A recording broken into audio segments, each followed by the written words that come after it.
Mesdames et messieurs, bonjour et bienvenue sur notre chaîne YouTube. L'information en Afrique et dans le monde en continu.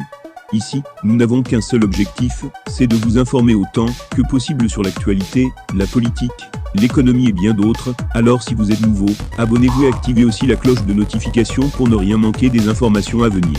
Cela étant fait, on commence. Le président de la transition, colonel Assimi Goïta, a rendu visite, dans l'après-midi du 10 octobre 2022, la doyenne du district de Bamako, Maïmouna Sangaré, avec résidence à Nyomirambougou en commune 3 du district de Bamako. La doyenne est âgée de 113 ans.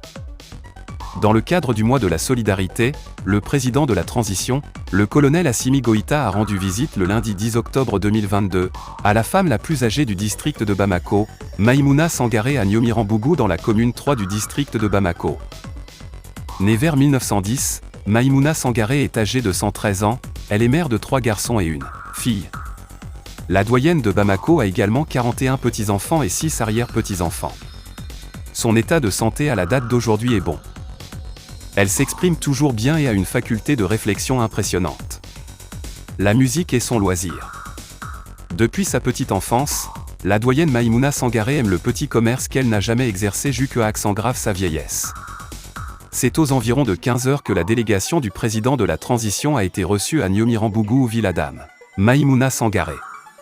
Pour la circonstance, le président a remis un lot de cadeaux, un bélier, une enveloppe symbolique d'1 million de FCFA, une natte de prière, une couverture, des noix de cola, un chapelet, un foulard et une somme de 240 000 francs CFA donnée par la mairie de la commune 3.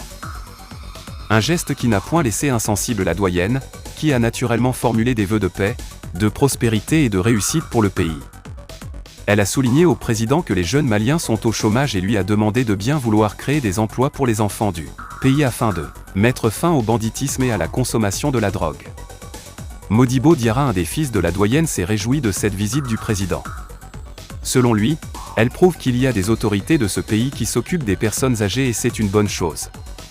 Était présent aux côtés du président de la transition, le ministre de la Santé et du Développement social, ainsi que des autorités administratives et coutumières de la commune 3. L'objectif de cette visite du président de la transition était de s'imprégner de l'état de santé de la doyenne et de prendre conseil auprès d'elle.